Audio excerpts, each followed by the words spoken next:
onde encontrar o conhecimento da vontade de Deus. Colossenses capítulo 1. Comentário de Mário Persona.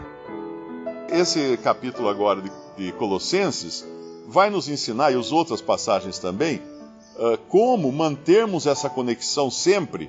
E o versículo 9, por esta razão, nós também, desde o dia em que o ouvimos, não cessamos de orar por vós e de pedir que sejais cheios do conhecimento da sua vontade em toda sabedoria e inteligência espiritual.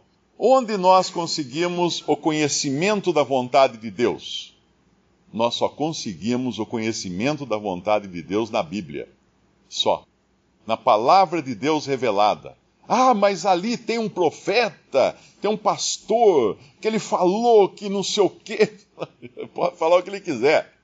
O conhecimento da palavra de Deus, o conhecimento da vontade de Deus é o que está na sua palavra. Como conhecer essa vontade, então? Lendo a palavra de Deus, aprendendo da própria palavra de Deus e se mantendo perto de Deus, para que o Espírito Santo sussurre nos nossos corações aquelas coisas que nós já aprendemos da palavra de Deus. Como é gostoso, às vezes você está fazendo uma coisa, você fica na dúvida do que fazer, e vem um versículo na mente, né? Puxa, é isso. Às vezes alguém poderia perguntar, mas escuta, que violência é essa que se faz contra as crianças pequenas, que não entendem nada ainda, de ficar obrigando elas a aprenderem ou a decorarem versículos bíblicos, né? O que é isso? É só para elas se exporem? Alguns podem criticar isso. Não. É muito interessante quando nós vemos uma pessoa que foi criada num lar cristão, ou mesmo foi criada indo a uma igreja, ouvindo a palavra de Deus. É muito interessante ver o que acontece depois que ela se converte. É diferente de um que foi criado no paganismo ou nunca teve contato nenhum com a palavra. Porque esse que foi criado no ambiente cristão, ele ficou ouvindo, seu cérebro está impregnado, está encharcado de passagens bíblicas. E de repente ele se converte, parece que dá um estalo assim, ele tá entendendo um monte de coisa muito rapidamente, porque aquilo tudo já estava ali. O HD dele já tinha as Escrituras, embora ele não tivesse entendimento, porque ele não tinha o Espírito Santo para entender as Escrituras. Ele não tinha nova vida, porque o homem natural não entende as coisas de Deus, porque lhe parecem loucura, e não pode entendê-las, porque elas se discernem espiritualmente. Mas o homem espiritual discerne tudo. E aí então essa pessoa que teve essa carga de Bíblia na sua vida, de repente tudo faz sentido para ela, porque ela já tinha lá. Então essas crianças que estão ouvindo o Evangelho hoje aqui, ou que estão decorando versículos, um dia isso vem à tona. Pode ter certeza que um dia virão à tona essas palavras que elas ouviram das Escrituras. E aqui no versículo 9, por esta razão, nós também, desde o dia em que o ouvimos, não cessamos de orar por vós e de pedir que sejais cheios de riquezas e de bens e de carro novo na garagem, de saúde, de sorte no amor. Não! Sejais cheios do conhecimento da sua vontade. Não existe bem mais valioso nesta vida aqui embaixo, na terra, do que conhecer a vontade do cabeça que está nos céus. Isso é maravilhoso. Nós podemos saber o que ele quer de nós, o que ele pensa, a maneira dele pensar. E aqui fala conhecimento da sua vontade em toda a sabedoria e inteligência espiritual. A inteligência espiritual é saber discernir como essa vontade de Deus, a palavra de Deus, deve ser aplicada em cada situação. Porque uma pessoa até me escreveu essa semana perguntando assim, se os livros de autoajuda são baseados na Bíblia. Eu disse sim, a maioria deles é baseada na Bíblia. Porque a Bíblia serve para basear, para fundamentar o que você quiser. Você pode usar qualquer versículo bíblico para fundamentar qualquer ideia. Mas claro que isso vai ser feito sem a direção do Espírito Santo. Então esses livros vão encontrar muitas coisas. Você lê Provérbios, por exemplo, tudo ali está perfeitamente de acordo com o budismo, ou com o shintoísmo, ou com o hinduísmo, porque são preceitos para a vida de um homem na terra viver bem, respeitar o próximo, não cair em devassas, está tudo certo ali. E tudo pode ser muito usado, muito bom por qualquer pessoa.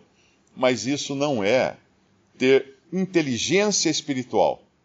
Sabedoria e inteligência espiritual. Porque para nós podermos andar dignamente, como vai falar o versículo 10, dignamente diante do Senhor, agradando-lhe em tudo, frutificando em toda boa obra e crescendo no conhecimento de Deus, corroborados ou fortalecidos com toda fortaleza, segundo a força da sua glória, não da nossa capacidade, em toda paciência e longanimidade com gozo.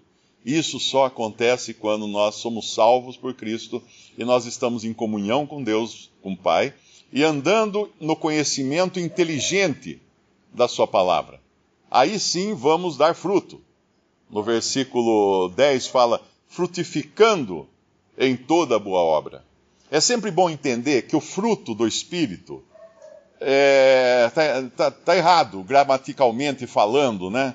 Quando Paulo escreve na sua epístola, fala assim, o fruto do Espírito é paz, longanimidade, bondade, mansidão, domínio próprio, etc, etc, etc. Está errado, Paulo. Como é que você escreveu o fruto do Espírito? Tem que ser no plural, você tem que fazer a concordância correta do... Não, tá certo. Tá errado gramaticalmente, vamos dizer assim, mas está certo. Porque ficaria errado se ele dissesse, os frutos do Espírito são... E daí ele falar uma pluralidade de maneiras de agir. Mas está certo, porque ele fala, o fruto do Espírito é mansidão, paz, etc, etc, etc. Por que ele fala isso? Porque o fruto do Espírito é uma coisa só. É uma coisa só, como é um poliedro, né? Um poliedro é um objeto só, geométrico, mas ele tem várias faces. Ele tem vários aspectos. De cada lado que você olhar, o mesmo poliedro, você vai encontrar uma face diferente. Uma forma de... Mas é o mesmo objeto. É a mesma coisa, o mesmo fruto. Uma pessoa pode ter paz, longanimidade e mansidão e ser incrédula. E ela pode até fingir ter as outras qualidades. Porque é possível você fingir. Ser caridoso, ser amoroso, ser paciente. É possível fingir essas coisas. Mas o fruto do Espírito, aquele que é gerado pelo Espírito Santo em nós, ele é um. Ele não é uma laranja com gomo maior que as outras. Não, ele é uniforme. Ele tem todas essas coisas crescem juntas. E aqui, quando fala agradando-lhe em tudo, frutificando em toda boa obra e crescendo no conhecimento de Deus, vai falar de toda essa ação do Espírito Santo no crente. Não da ação nossa, da nossa inteligência mental, ou das nossas capacidades intelectuais, mas de conhecimento, sabedoria e inteligência espiritual, como fala no versículo 9. E isso nós só temos quando nós estamos em perfeita conexão com a cabeça nos céus, que é Cristo, e guiados então pelo Espírito Santo, para conhecer esta que é a única fonte de sabedoria do crente, que é a palavra de Deus, que hoje nós chamamos de Bíblia. Esta é a palavra de Deus. Muito importante não cair no erro de algumas religiões evangélicas que ensinam que a Bíblia contém a palavra de Deus. Muitas religiões estão ensinando isso hoje. É a versão moderninha agora do evangelicalismo. Não, a Bíblia não é a palavra de Deus. A Bíblia contém a palavra de Deus. Aí você argumenta, mas por quê? Porque lá no Éden era a palavra do diabo para Eva. Aí eu pergunto, mas você estava lá no Éden? Não. Como é que você sabe, então, que o diabo disse aquilo? Ah, porque Deus falou na sua palavra. Então é a palavra de Deus. É sim a palavra de Deus, porque Deus falou isso. A palavra de Deus é quando tudo que está escrito dentro desse volume bendito que nós temos é a palavra de Deus. É nele que nós devemos buscar os recursos para a nossa vida aqui, em conexão com a nossa cabeça no céu, que é Cristo. Visite Respondi.com.br. Visite também 3minutos.net.